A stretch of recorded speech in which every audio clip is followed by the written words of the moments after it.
সুন্দর একটা চেন এনেছে, তাও মালাবার গোল্ড অ্যান্ড ডায়মন্ড থেকে এনেছে। মিশো থেকে কতগুলো জিনিস অর্ডার করেছি, তোমাদের সঙ্গে সবগুলো আনবক্সিং করে দেখাবো। হ্যালো এভরিওয়ান, কেমন আছো তোমরা সবাই? আশা করছি খুব ভালো আছো। সঙ্গীতাস লাইফে তোমাদের সবাইকে জানাচ্ছি অনেক ওয়েলকাম, অনেক ভালোবাসা, বড়দের প্রণাম জানিয়ে আজকের ব্লগটা শুরু করছি। সকাল সকাল ওই ঘরটা ঝাড় দিয়ে মেয়েকে পড়াতে এসেছিল, তো ওকে বসিয়ে দিয়ে চলে এলাম রান্না করতে। সকাল সকাল চা বানিয়েও খেয়ে নিয়েছি, সবাইকে দিয়েছি। চলো কি রান্না করব আজকে, যেহেতু শনিবার তাই জন্য কিন্তু আজকে নিরামিষ হবে, যেমন ফুলকপি ভাজা, টমেটো চাটনি, সঙ্গে থাকবে সয়াবিন। তো নিরামিষটা তেমন একটা খাওয়া হয় না, কিন্তু আজকে ভাবলাম একটু সয়াবিন করি। তো শনিবারটা আমাদের এদিকটায় মাছ মাংস কিছুই পাওয়া যায় না, সকালবেলা কেউই বাজারে ওইগুলো নিয়ে বসে না। আর আমাদের গ্রামে কিন্তু প্রত্যেকটা মানুষই শনিবারটা পালন করার চেষ্টা করে। তো দেখো সয়াবিনগুলোকে কিন্তু আমি প্রথমে এই গাবলাটার ভিতর ঢেলে আমি একটু জাল দিয়ে নিয়েছিলাম, তাহলে একটু বেশি খেতে ভালো হয়। তারপরে দেখো কিছু ফুলকপি কেটে রেখেছি, এই ফুলকপিটাকে আজকে ভাজি করব লঙ্কা দিয়ে শুধু। আর এদিকে কিন্তু আলু, তারপরে সমস্ত কিছু সবজি কিন্তু কেটে বেছে ধুয়ে রেখেছি। আর এই আজকে অনেকদিন পরেই গ্যাসে রান্না করছি। গ্যাসে যেদিন রান্না করি মনে হয় তার পরের দিনও রান্না করি, এরকম হয় জানো তো। আর উনুনে রান্না করলে পরে মনে হয় এক নাগারে উনুনেই রান্না করি, এমনটাই করি। তো এই যে দেখো মিক্সিতে আমি কিন্তু মশলাটা দিয়ে দিলাম। আর আজকে করব পেঁয়াজ রসুন দিয়েই, মানে সয়াবিনটা। আর সয়াবিনটা না পেঁয়াজ রসুন না দিলে আমার কাছে মনে হয় ভালো লাগে না। আর তারপরে শনিবারটা দেখেছি অনেকে পেঁয়াজ রসুন খায় না, আমিও খেতাম না, কিন্তু ইদানিং আমি এটা একটু খাওয়া ধরছি। আর সোমবারটাই পেঁয়াজ রসুন খাই না, মানে সপ্তাহে 2 দিন পালি, শনিবার আর সোমবার। তো দেখো আজকে কিন্তু সয়াবিনটা রান্না করব। প্রথমেই ভুল করে ফেললাম, সয়াবিনটা না ভেজে প্রথমেই কিন্তু এক গাদা তেল দিয়েছি। ভেবেছিলাম যে এক ফোড়নেই রান্না করব, পরে তেলটা কমিয়ে নিয়ে সয়াবিনটাকে ভাজা বসিয়ে দিলাম।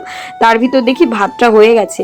তো এদিকে ভাতের ঢাকনাটা দিয়ে এখন কিন্তু ভাতের মারটা কাড়বো। আর এদিকে দেখছি সয়াবিনটা পুড়ে উঠেছে, তাই কিন্তু জালটা কমিয়ে দিলাম। আর বাটিতে যতটা তেল ছিল সব কিন্তু ঢেলে দিলাম। আর এদিকে কিন্তু আজকে আমি গান চালিয়ে পুরো একদম রান্নাবান্না করছি। কাজ করার সময় যদি একটু গান চালিয়ে নেওয়া হয় কি যে ভালো লাগে কাজগুলো করতে, মনের আনন্দে কাজগুলো করা হয়ে যায়। তো দেখো তেলের ভিতর কিন্তু আমি মানে আলুটা দিয়ে দিলাম, তারপরে কিন্তু পেঁয়াজটাও দিয়ে দিলাম। আর এদিকে গান করছি, মানে বেশ ভালো একটা গান চালাইছি, তো তাই জন্য কিন্তু বেশ ভালো লাগছে। আর এদিকে কিন্তু টমেটোটা কেটে নিচ্ছি, টমেটোর চাটনি করব। তো গান চালিয়েছে জন্য এই পুচকে মনাটা চলে এসেছে, আমার সতীন, আমার বরকে বর বলে। তো আমার বর পাশে দাঁড়িয়েছে অমনি দৌড়। যাই হোক দেখো ও কিন্তু জল নিতে এসেছিল। তারপরে দেখো আমি কিন্তু এই যে মশলাটা এখন কষাবো, আলুটাও অনেকটা ভাজা ভাজা হয়ে গেছে। তো এক ফোড়নেই রান্না করব। গ্যাসে রান্না করলে আমি সবসময়ের জন্য এক ফোড়নেই চেষ্টা করি রান্নাটা করার, না হলে ঘর দুয়ারের অবস্থা খারাপ হয়ে যায়। তো মশলা জাতীয় জিনিস এক ফোড়নে রান্না করলে কোনো সমস্যা নেই। নুন হলুদ দিয়ে তারপরে কিন্তু সব মানে মশলা দিয়ে সয়াবিনটা দিয়ে ভালো করে কষাবো। এখন কিন্তু বেশি টাইম কষাতে হবে না, তার কারণ হচ্ছে সমস্ত কিন্তু ভালো করে শুকিয়ে এসেছে। আর ওদিকটাই রেখেছি একটু গরম জল, ওই যে গামলায় করে একটু গরম জল দিয়েছি, তো জলটা গরম হয়ে গেছে। এখন চলো দিয়ে দিই। তার ভিতর কিন্তু ঘোষও চলে এসেছে। এই জালটা কমিয়ে ঘোষের কাছ থেকে দুধ আনতে গেছিলাম, এসে দেখি একটুও ঝোল নেই, আবার নতুন করে ঝোল দিতে হয়েছে। কি যে যন্ত্রণা, মেয়েকে আজকে বললাম গেল না। তারপরে দেখো কটা বাসন ছিল, ভাবলাম এই বাসনগুলো মেজে নিই। আর সকাল সকাল দেখো গ্যাসে রান্না করছি, আর এ ফাঁকে কিন্তু কাজও করে নিচ্ছি। কাজটা খুব তাড়াতাড়ি এগিয়ে যাচ্ছে। মহাকুম্ভমেলায় কে কে যাচ্ছ অবশ্যই কিন্তু কমেন্ট করে জানিও। তো শুনলে মনের ভিতর কত আনন্দ নিয়ে কাজ করছি, যেহেতু গান চালিয়েছি। তো দেখো চেখে দেখলাম যে নুন টুন একটু কম আছে, তাই নুন একটু দিয়ে এখন নামিয়ে নেবো। পরে কিন্তু অনেকটা ঝোল দিয়েছি, না হলে দুপুরবেলা খাওয়ার সময় কি খাবো। আর আজকে ভেবেছিলাম রাত্রের জন্য রাখবো, কিন্তু আজকে সয়াবিনটা যে এত ভালো হয়েছে খেতে, তারপরে কিন্তু সবই খেয়ে নিয়েছিলাম। যাই হোক আমার মেয়েও সয়াবিন খুব পছন্দ করে, ছোটবেলায় আমারও খুব ভালো লাগতো, কিন্তু এখন আর তেমন বেশি ভালো লাগে না। চাটনিটা বসিয়ে ভাবলাম যে উঠোনটা কুড়িয়ে নিই। তো দেখো উঠোনটা কিন্তু কোরানো শুরু করেছি। আজকে উঠোনে বেশি একটা পাতা পড়েনি। আর ঘর দুয়ার দেখবে লেপা থাকলে কি যে ভালো লাগে দেখতে। এই যে কদিন আগে লেপেছিলাম জন্য দেখো এখন কিন্তু ধুলোটাও কম আছে। এই যে বাড়িটা গরুটা বিক্রি করে দিয়েছিল, সেই বাড়িটাই আবার কি গরুটা কিনেছে, তাই জন্য কিন্তু এখন আর সমস্যা হবে না গোবর পাওয়া। উঠোন লেপা থাকতে থাকতে আবার একবার গোবর এনে কিন্তু লেপতে হবে। তো দেখো চারিদিক কিন্তু পরিষ্কার করে কুড়িয়ে নিচ্ছি।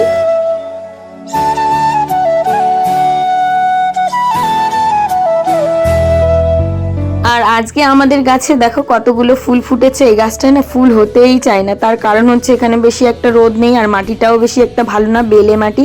তারপরে দেখো ওদিকে কিন্তু রান্নাটা হচ্ছে, তার ফাঁকে কিন্তু আমি একটা ব্লাউজও কাটিং করছি। অনেক দিন থেকে এই পিসটা ঘরে পড়েছিল, ভাবলাম টাইম পাস করার জন্য সুন্দর একটা ব্লাউজ বানিয়ে ফেলি। আর পিসটা কিন্তু ভালো একদম হচ্ছে যাই হোক বন্ধুরা, মনে পড়ছে না শাড়িটার নাম। তো দেখো প্রথমে প্রিন্সেস কাটই করব। তো এই যে দেখো পেপারে কাটিং করে নিয়েছিলাম, কারণ ব্লাউজের পিসটা ছোট ছিল, তো এইভাবে না কাটলে হবেও না, তাই কিন্তু সামনের পার্টটা কেটে নিয়েছি। তারপরে কিন্তু কারেন্টটা চলে গেল। যাই হোক, এখন তো রান্না করতে করতে কেটে রাখি, কেটে রাখলে কিন্তু সেলাই করা হয়ে যাবে। কাটাই হচ্ছে মেন সমস্যা, মানে কাটাটাই একটা খাটনির কাজ, তারপরে কিন্তু সেলাই করতে বেশি টাইম লাগে না।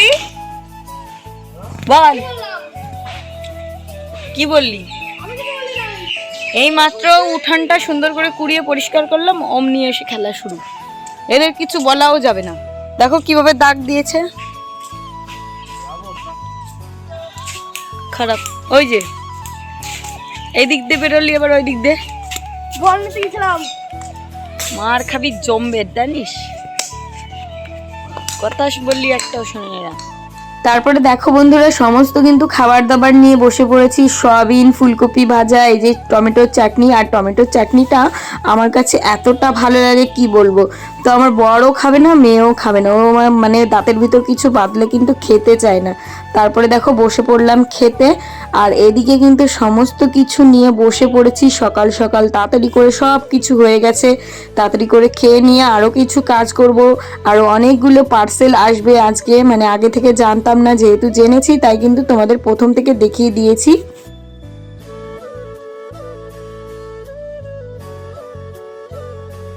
তো দেখো বন্ধুরা, খাওয়া দাওয়া সেরে তারপরে অনেকটা পরে, একটুখানি পরে কিন্তু এই যে ফোন করেছিল পার্সেলওয়ালা, ওখান থেকে 3টে পার্সেল আসছে একবারে। তো চলো কি এসছে দেখাই। প্রথমটা খুললাম, প্রথম থেকে ছোটগুলো খুলি। তো প্রথমে খোলার পরে দেখলাম একটা টপ। এই টপটা অর্ডার দিয়েছিলাম, খুব সুন্দর এসেছে, কোয়ালিটি ফুল ভালো। তো মিশো থেকেই অর্ডারটা দিয়েছিলাম। কদিন থেকে না মিশোয় এত পরিমাণে সব জিনিসপত্র দেখছি, এত পছন্দ হয়ে যায়, মাঝে মাঝে কিনেও নিই। তো এই দেখো একটা কলারওয়ালা কুর্তি চাইছিলাম, বাপের বাড়ি যাওয়ার সময় এরকম কুর্তি লাগে। কুর্তি ঘরে আছে কিন্তু অনেক দিন থেকে এক কুর্তি পরে যেতেও ভালো লাগে না। তারপরে কিন্তু দেখো এটা একই জিনিস দুটো করেছি, খুব কম প্রাইসে পেয়েছি। তো এক একটা দাম পড়বে 160 টাকা করে হয়তো বা, তাও পড়বে না। তো এই যে দুটো হয়ে গেল। তারপরে কিন্তু আরও কেমন হয়েছে তোমরা কিন্তু কমেন্ট করতে ভুলবে না। আর একটা অর্ডার দিয়েছি যেটা হচ্ছে ভাইরাল এই জিনিসটা, এটা হচ্ছে মানে পার্পল কালারের। তো ভীষণ সুন্দর হয়েছে। আর প্যান্টটাও খুব ভালো জব্দ এসেছে। কাপড়টা একটু মানে কেমন মনে হচ্ছে, কিন্তু ধুলে ঠিক হয়ে যাবে। ওড়নাটা জাস্ট এসছে। তোমাদের কেমন লাগলো কমেন্ট করতে ভুলবে না কিন্তু। তো একদিন তোমাদের দেখাবো মিশো থেকে আমি কি কি জিনিস অর্ডার করে কিনেছি। তো কেমন হয়েছে বলো কিন্তু। ভালোই লাগতেছে না বন্ধুরা? আমি কিন্তু এতক্ষণ গিফট বলছি, এই মিশো থেকে সব জিনিসগুলো আনবক্সিং করলাম। আর এই যে দিদিগুলো সব দাঁড়িয়ে দাঁড়িয়ে কিন্তু দেখছিল। আর বাচ্চারা দেখো কি করছে, এই দেখো সব খেলা করছে, কত খেলনা বাটি নিয়ে বসে পড়েছে। কেন তোর নেই? কি হয়েছে? এদের তো দিয়েই খেল। আর তুই এই উনুনটা কেন ভিজিয়েছিস বলো? মাটির উনুন ধইছে, কালো হয়ে গেছে। আরে পাগল, তোরা জানিস না? দেখো কি সুন্দর খেলছে, কি ভালো। তো বন্ধুরা দেখো সবকটাই প্রোডাক্ট ভালো এসেছে। এখানে 3টে আছে, আর এই যে একটা পরে রয়েছে 4টে। আর একটা অর্ডার দিয়েছিলাম, সেটা তোমাদের সঙ্গে শেয়ার করিনি, কালকেই মানে এসছিল রিটার্ন। সেটা যে এইগুলো দিয়ে গেল তার কাছেই দিয়ে দিলাম, রিটার্ন করে দিলাম। আর খুব সুন্দর কিন্তু দেখো, খুব সুন্দর হয়েছে। তো এটা একটু দেখে পড়ছিলাম কেমন ভালো, মানে খুবই ভালো। তো চলো এখন আমি এগুলো চেঞ্জ করি, তারপরে তো কাজ আছে। উনুনটা আজকে তো তোমরা কিন্তু কমেন্ট করতে ভুলবে না কিন্তু বন্ধুরা। আর আজকে উনুনটা ঠিক করব কিনা ভাবছিলাম। আর সবাই কিন্তু আমাকে কিভাবে দেখছিলে তোমরা তো দেখলে, আমি এইভাবে রাস্তায় ক্যামেরা দাঁড় করিয়ে কিন্তু ভিডিওটা করছিলাম, মানে উঠোনে। দেখে ফিরলে দেশে কার না ভালো লাগে, যেমন সুন্দর হাসি তেমন সুন্দর মুখ। তোমাদের একটু দেখাই আমার বান্ধবীর মুখ লাল হয়ে গেছে, সুন্দর সুন্দরী, এই দেখো কি এনেছে বর, মানে মুখখানা তাকাচ্ছে লাল হয়ে গেছে। এই দেখো গাইস, তোমাদের তো যেটা দেখানো হয়নি, যে খুব সুন্দর একটা চেন এনেছে, তাও সুইজারল্যান্ড থেকে, তাই তো? না না না, কি যে ভুলভাল নাম বলি বন্ধুরা, কি বলবো, মালাবার গোল্ড অ্যান্ড ডায়মন্ড থেকে এনেছে, কিন্তু এইটা হচ্ছে কি যেন, কোন দেশ গো? সিঙ্গাপুরের। দেখো মালাটা কিন্তু খুব সুন্দর ডিজাইন, আর চৈতালি তোকে তো পুরো নতুন বউ লাগছে, দাদা এসেছে নতুন নতুন করে সাজছে। তারপরে ভাবলাম না, এই কাজটা ফেলে রাখলে হবে না, কারণ মাটির কাজ একটু একটু ভিজে থাকতে থাকতে এই কাজটা করবে। আর উনুনটা দেখো তোমাদের সামনেই কিন্তু বানাচ্ছিলাম। ফাইনালি আজকে কিন্তু অনেকটা শেপ দিয়ে নিয়েছি, আরও কিছু কাজ করতে হবে, কাটতে হবে। এটা কিন্তু টবের উপর উনুন, তোমরা কিন্তু অবশ্যই কমেন্ট করে জানাবে কেমন হয়েছে। সব কিছুর ফাঁকে কিন্তু এইভাবে নিজেকে খুশি রাখার জন্য কিন্তু নিজের হাতের জিনিস বানাই, ব্লাউজ থেকে শুরু করে উনুন বলো যাই বলো না কেন, সব কিন্তু নিজের হাতেই তৈরি করি। তো যাই হোক, একটা কাকিমা যাচ্ছিল পাশ দিয়ে, তো কাকিমাকে ডেকে বললাম, কাকিমা দেখো তো তোমাদের বৌমার সার আছে কিনা, সবসময় তো বৌমাদের সুনাম মানে দুর্নামটা বলো, একটু সুনাম করবে কিনা দেখে যাও।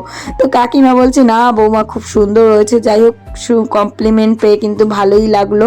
আর ওদিকে ছোট একটা বানিয়ে রেখেছি, ওইটা দিয়ে আমার মেয়ের জন্য উনুন বানাবো, ছোট্ট একটা ছাঁচের উনুন, মানে ছাঁচের জন্য। তো ওকে একটা ছোট হাঁড়ি কুড়িও কিনে দেবো, তো রান্নাও করবে, এরকম করে করব।